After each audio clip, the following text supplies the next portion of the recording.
The sun hung low over the manicured lawns of Willow Creek, a suburban enclave where every house gleamed with fresh paint and every driveway cradled a polished SUV. The neighborhood was a picture of order, governed by the iron grip of the Willow Creek Homeowners Association, an entity that ensured no blade of grass grew too tall and no mailbox strayed from the approved shade of charcoal gray. In this meticulously curated world, Daniel Harper had carved out his own slice of paradise, a modest but well-kept ranch-style home with a backyard that boasted the crown jewel of his property, a sparkling in-ground pool. The pool, with its crystal, clear water and sleek tile edging, was Daniel's pride and joy, a sanctuary where he unwound after long days at his accounting firm. He had spent years saving for it, designing it to his exact specifications, and maintaining it with a devotion that bordered on obsession. Every weekend, he skimmed leaves from its surface, tested the pH levels, and polished the surrounding deck until it shone. The pool was more than a luxury, it was a testament to his hard work, a reward for years of sacrifice. Across the street lived Karen Whitaker, the unofficial queen of Willow Creek. Karen was a woman in her late 40s, with a penchant for oversized sunglasses and a wardrobe of pastel cardigans that seemed to multiply with every HOA meeting.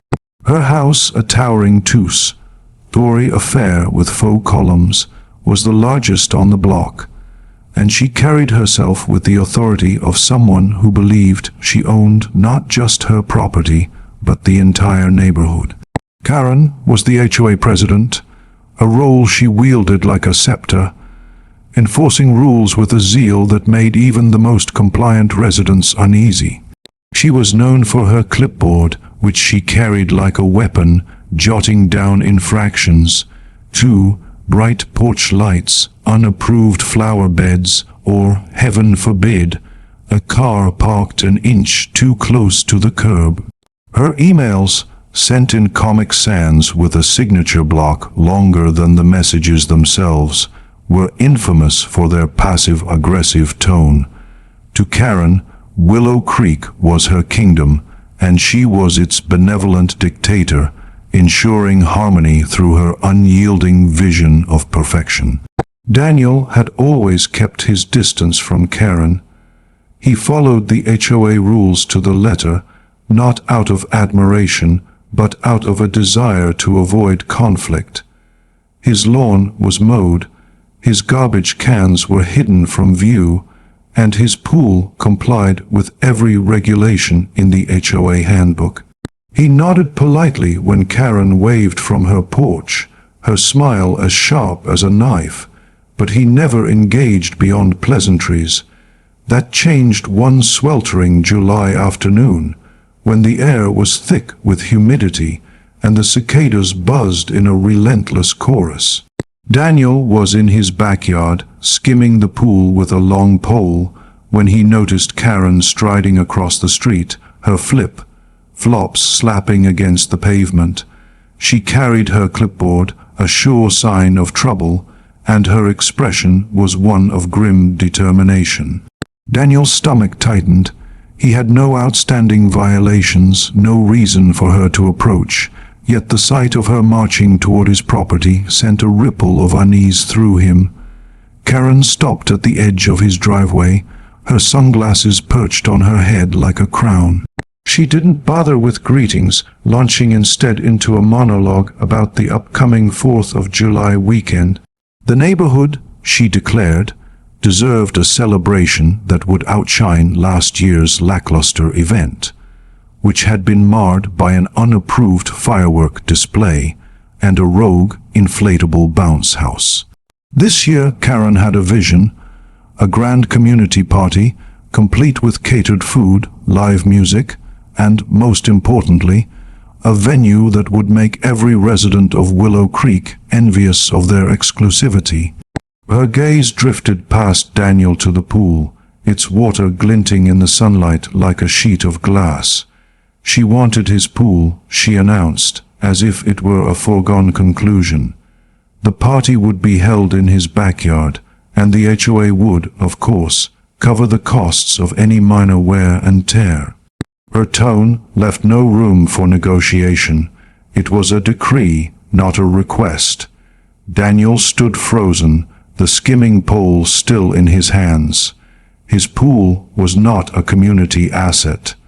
It was his, paid for with his savings, maintained with his labor.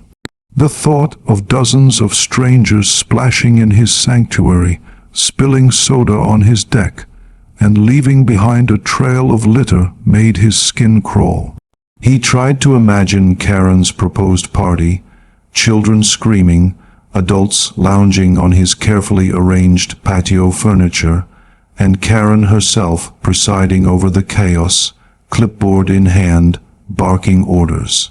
The image was unbearable. He declined politely, citing maintenance concerns and his own plans for the holiday weekend. Karen's smile faltered, but only for a moment. She pressed harder, her voice taking on a saccharine edge. The party was for the good of the community, she insisted. Surely Daniel wouldn't want to be seen as uncooperative, a bad neighbor, a stain on Willow Creek's pristine reputation. Her words were laced with the unspoken threat of HOA fines, of endless emails and surprise inspections. Daniel held his ground, his refusal firm but courteous. Karen's face hardened, her lips pursing into a thin line. She scribbled something on her clipboard, a gesture that felt like a warning shot, and turned on her heel, her flops slapping louder than before. Daniel watched her retreat, a sense of dread settling over him. He knew Karen well enough to understand that this was not the end of the matter. She was not a woman who accepted defeat, and her obsession with control would not allow her to let his refusal stand unchallenged. Over the next few days, the atmosphere in Willow Creek shifted subtly. Karen's emails to the neighborhood listserv grew more frequent, filled with vague references to community spirit and selfish behavior. Neighbors who had once waved cheerfully at Daniel now avoided his gaze. Whispers circulated at the mailbox, and Daniel caught snippets of conversations about the party, about his pool, about Karen's determination to make the event happen. By midweek, the pressure intensified.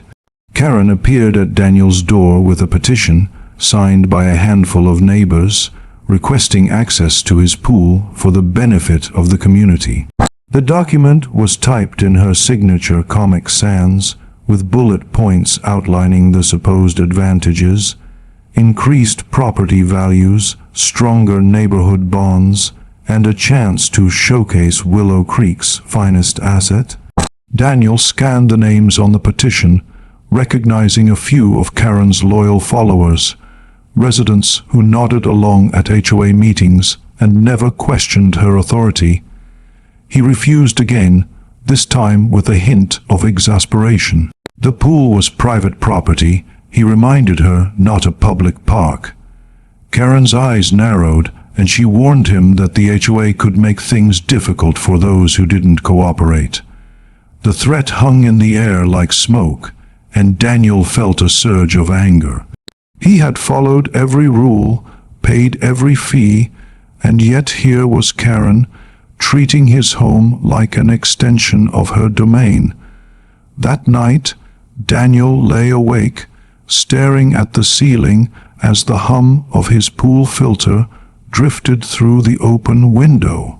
The idea of Karen's party taking over his backyard was intolerable, but he knew she wouldn't stop. She would rally more neighbors, escalate her campaign, perhaps even fabricate an HOA violation to punish him. The thought of her victory, of her smug satisfaction as she presided over his pool, gnawed at him. He needed a way to protect his sanctuary, to send a message that his property was not hers to claim. The solution came to him in the early hours of the morning as the first light of dawn crept across his lawn. It was drastic, but it felt right. He would drain the pool, If Karen wanted it so badly, she could have it. Empty, useless, a concrete shell that mocked her ambitions. The next day, Daniel set his plan in motion. He rented a pump from a local hardware store, a heavy-duty machine capable of draining thousands of gallons in a matter of hours. He spent the morning setting it up, running hoses from the pool to the storm drain at the edge of his property. The process was methodical, almost meditative. As the water level dropped, the pool's pristine tiles emerged, gleaming in the sunlight. Daniel felt a pang of regret. He loved his pool, after all, but the thought of Karen's reaction steeled his resolve. By late afternoon, the pool was empty, its bottom a stark expanse of pale blue. He stood at the edge, surveying his work, a mix of satisfaction and defiance coursing through him. Let her try to throw her party now. Word of the drained pool spread quickly. Neighbors peered over fences, their whispers louder now, tinged with curiosity and confusion. Karen appeared at Daniel's gate that evening, her face a mask of outrage. She demanded to know why he had drained the pool, her voice shrill with accusation. Daniel explained calmly that he was performing necessary maintenance, a lie that rolled off his tongue with surprising ease. Karen's eyes darted to the empty pool, her plans unraveling before her. She stormed off, muttering about violations and consequences, but Daniel felt a flicker of triumph. He had reclaimed his space, at least for now. The 4th of July was 2 days away, and Karen's deadline loomed. Daniel knew she wouldn't give up easily, but he had drawn a line in the sand. As the sun set over Willow Creek, casting long shadows across the empty pool, he wondered what Karen's next move would be, and whether he was ready for the fallout. The morning after Daniel drained his pool, Willow Creek buzzed with attention that seemed to ripple through the neatly trimmed hedges and pristine sidewalks. The neighborhood, usually a symphony of lawnmowers and children's laughter, felt quieter, as if holding its breath. Daniel woke early, the memory of Karen's outraged expression lingering like a bitter aftertaste. He stood at his kitchen window, sipping coffee, and stared at the empty pool in his backyard.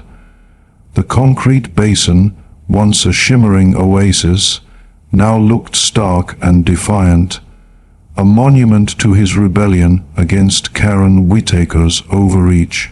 He had expected some pushback, but the speed and ferocity of her response would soon catch him off guard, pulling him deeper into a battle he hadn't fully anticipated.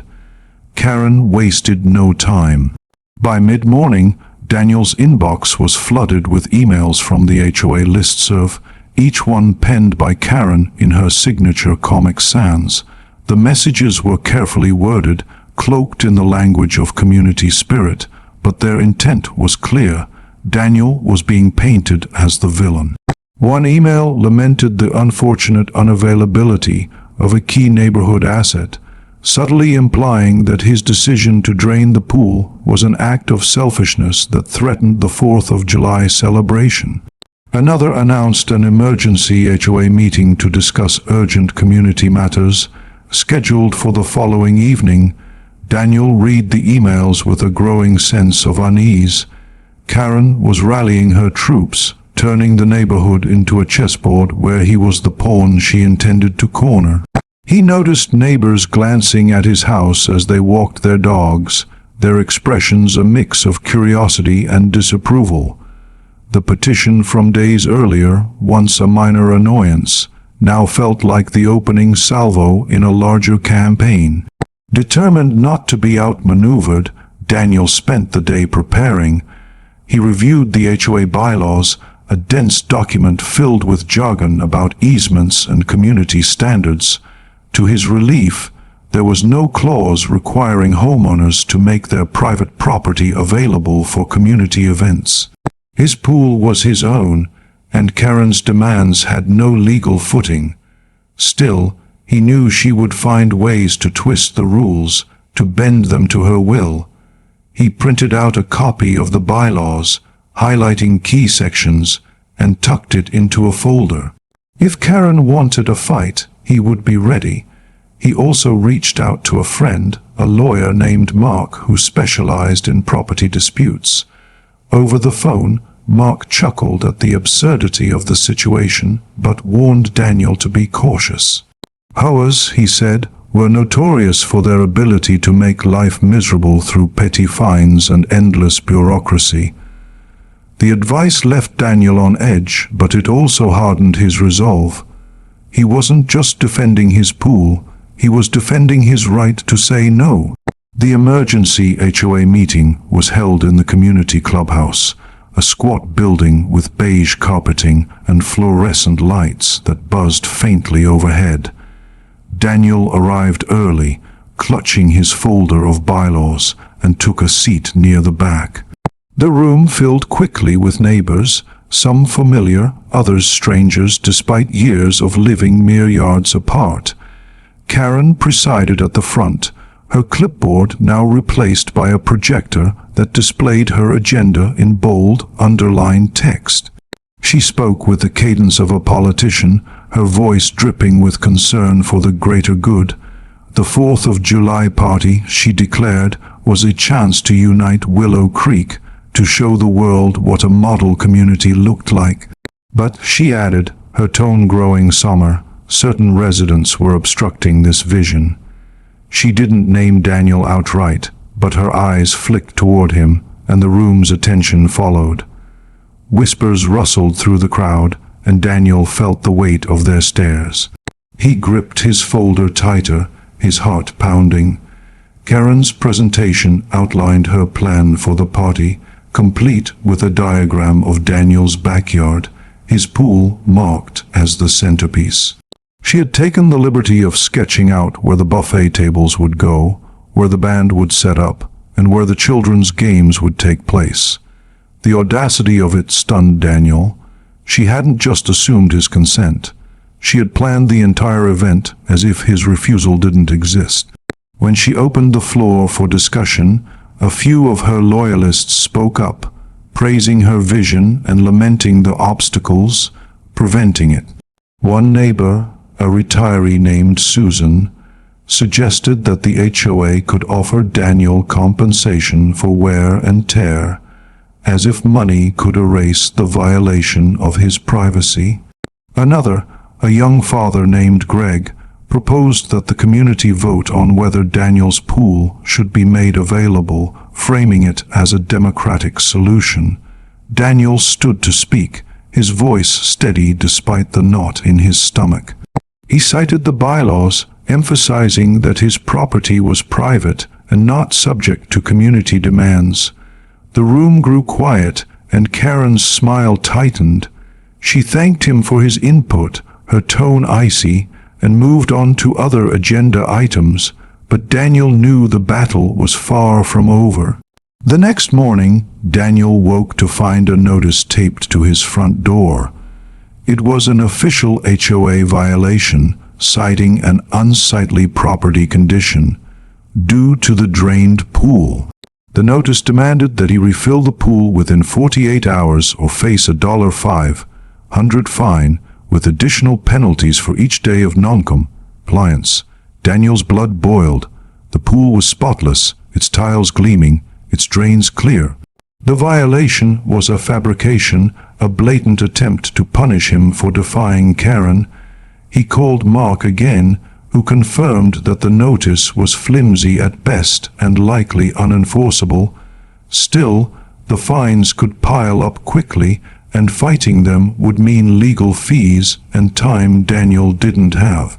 He considered refilling the pool, if only to avoid the hassle, but the thought of giving in to Karen's bullying made his stomach turn.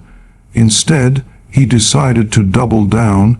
He posted a sign in his front yard, written in bold letters, "Pool closed for maintenance, no trespassing." It was a small act of defiance, but it felt good. Karen's retaliation was swift. By noon, a landscaping crew arrived at Daniel's property, claiming they had been hired by the HOA to assess his backyard. Daniel sent them away, citing his property rights, but not before they took photos of the empty pool. Later that day, another email from Karen announced that the HOA was exploring alternative venues for the party, but hinted that Daniel's non-compliance could lead to further consequences. The neighborhood's mood grew colder.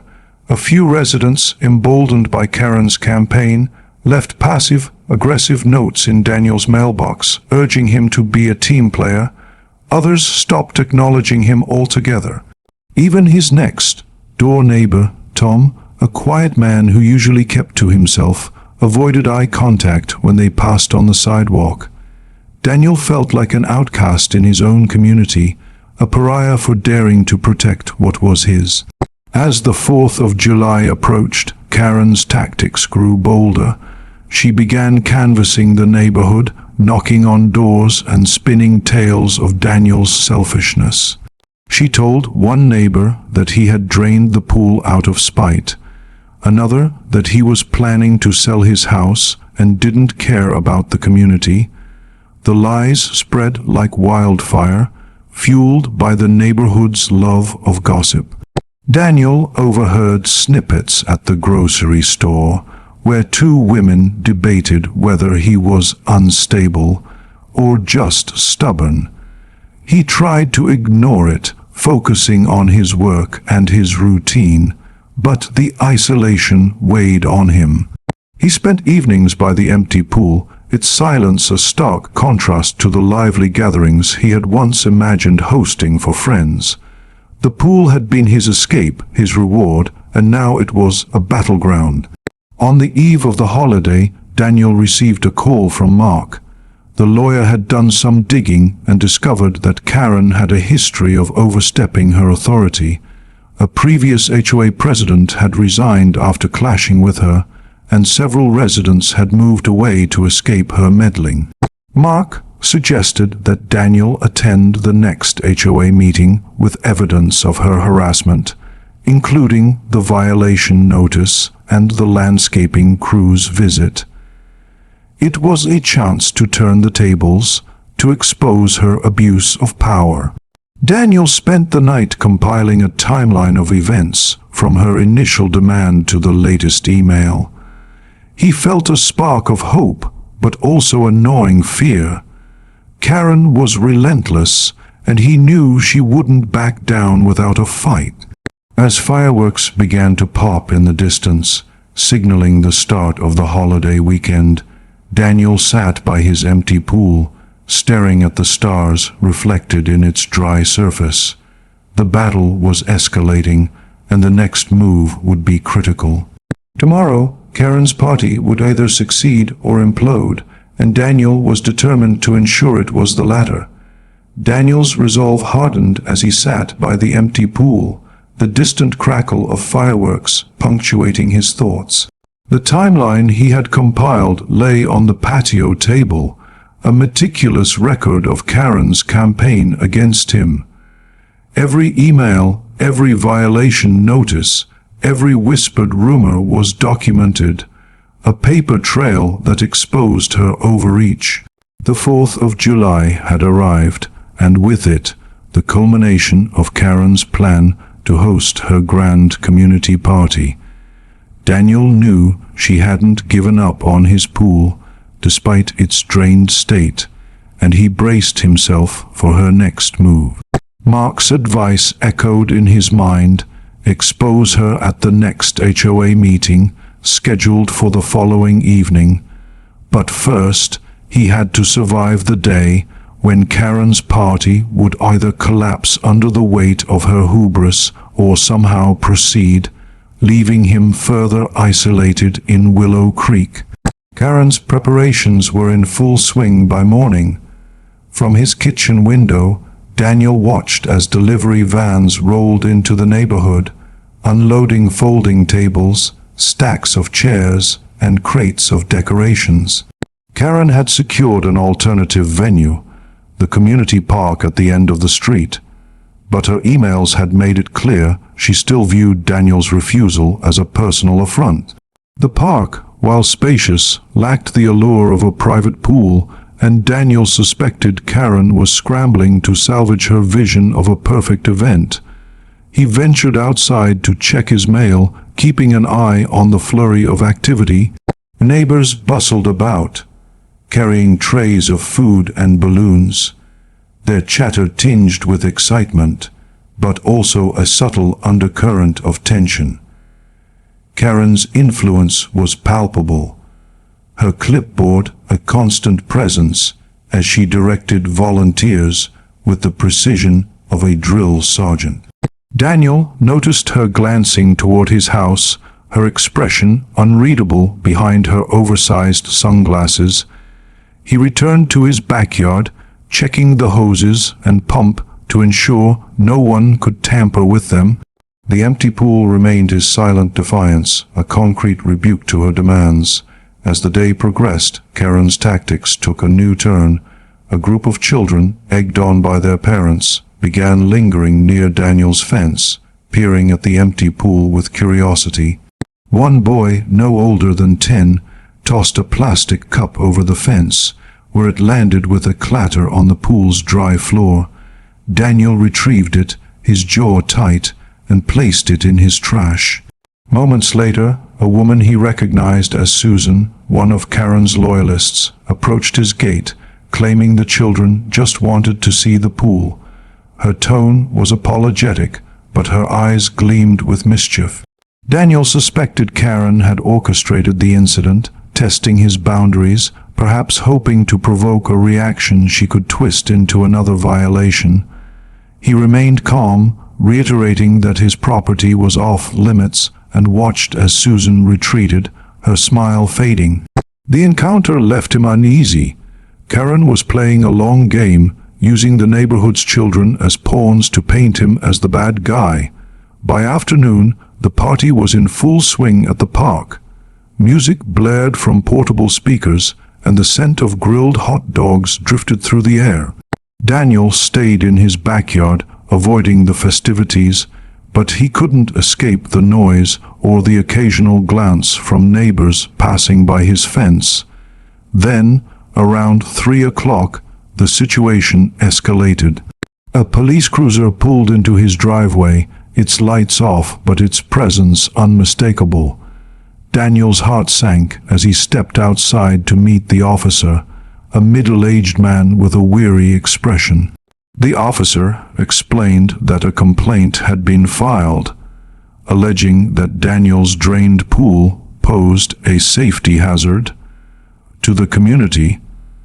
The complaint, unsurprisingly, came from Karen, who claimed that children could climb into the empty pool and injure themselves. Daniel's mind raced. The accusation was absurd. His fence was locked, his property secure. But the fact that Karen had called the police showed how far she was willing to go. He invited the officer to inspect the backyard, pointing out the sturdy gate and the no trespassing sign. The officer, after a brief walkthrough, seemed satisfied that there was no immediate danger. He jotted a few notes, advised Daniel to keep the gate locked, and left without issuing a citation. As the cruiser pulled away, Daniel caught sight of Karen across the street, watching from her porch, her arms crossed. The look on her face wasn't triumph, it was frustration. The police visit galvanized Daniel. He spent the rest of the afternoon finalizing his presentation for the HOA meeting, adding the officer's visit to his timeline.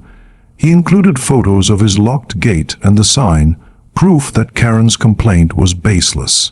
Mark had emailed him additional ammunition, a copy of a state law clarifying that private pools were not subject to HOA control unless explicitly agreed upon in writing.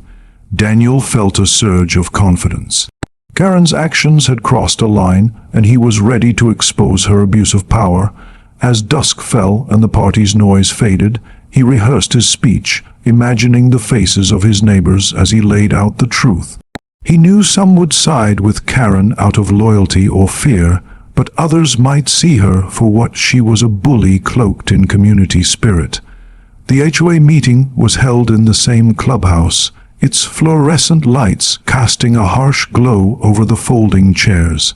Daniel arrived early, his folder now bulging with documents, photos, and a USB drive containing a slideshow he had prepared. The room filled slowly, the air thick with anticipation. Karen stood at the front, her demeanor polished but strained, as if she sensed the tide turning. She opened the meeting with a recap of the party, calling it a resounding success, despite the challenges posed by certain residents. Her eyes flicked to Daniel, but he kept his expression neutral, waiting for his moment. When the floor opened for new business, he stood, his voice clear and steady. He began with the facts: Karen's demand to use his pool, her petition, the violation notice, the landscaping crew, and now the police complaint. He projected his slideshow, each slide a piece of evidence that laid bare her campaign of harassment. Gasps rippled through the room as he showed the violation notice, followed by a photo of his pristine, empty pool. He quoted the state law, emphasizing that his property was his own, and concluded by accusing Karen of abusing her position as HOA president to intimidate him. The room erupted in murmurs. Some neighbors looked shocked, others uncomfortable. Susan tried to interject, claiming the pool issue was a misunderstanding, but Daniel countered with the timeline, showing how each incident aligned with his refusals. He saw Tom, his next-door neighbor, nodding slightly, a sign of support that buoyed him. Karen's face reddened, her composure cracking. She attempted to redirect, insisting that her actions were for the community's benefit, but her words rang hollow. A retired teacher named Margaret stood and asked why the HOA was targeting a single homeowner instead of addressing broader issues, like the park's outdated playground equipment. Others chimed in, their questions pointed. Why had Karen sent a landscaping crew without permission? Why call the police over a locked pool? The mood shifted, and Daniel felt the momentum swing in his favor. Karen, cornered, announced that the meeting was adjourned, but the damage was done. Over the next few days, whispers turned to open discussions. Neighbors who had shunned Daniel began stopping by, some apologizing, others sharing their own stories of Karen's overreach. A petition circulated to call for a vote on her presidency, gaining signatures faster than her earlier one against Daniel. By the end of the week, Karen resigned, citing personal commitments, though everyone knew the truth. The new HOA president, Margaret, reached out to Daniel, assuring him that the violation notice had been rescinded. He refilled his pool, its water sparkling once more under the summer sun. As he floated on its surface, staring at the clear sky, he felt a weight lift. Willow Creek was still imperfect, its rules still strict, but the tyranny of Karen's reign was over. Daniel had protected his sanctuary, and in doing so, he had reminded his neighbors that their homes were theirs to defend. If you liked this story, please like, subscribe, and share it with others so they can learn something from it too.